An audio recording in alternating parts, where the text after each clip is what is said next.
సాధారణంగా ప్రతి మగాడి విజయం వెనకాల ఆడది ఉన్నట్టు మీ వెనకాల మేకలు ఉన్నాయని విన్నాము. అసలు మీ మేకల్ని మీరు ఏం పెట్టి పెంచుతారు? నల్ల మేక తెల్ల మేక? నల్ల మేకని. నల్ల మేక అయితే గడ్డి పెట్టి పెంచుతాను. ఓ, మరి తెల్ల మేకని? దానికేమైనా చికెన్ బిర్యానీ పెడతానేటి, దానికి ఆ గడ్డి పెట్టి పెంచుతాను.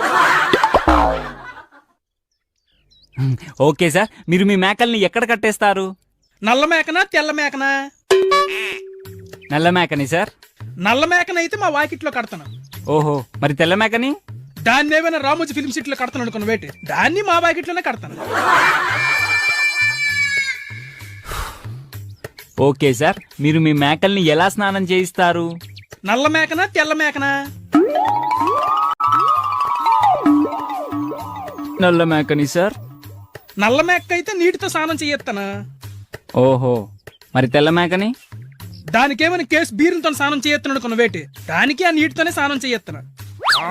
నీకు అసలు బుద్ధి ఉందా? రెండింటికి ఒకేలా చేస్తున్నప్పుడు మరి అస్తమానం నల్ల మేక తెల్ల మేక అని అడుగుతావేంటి? ఎందుకంటే నల్ల మేక నాది, మరి తెల్ల మేక?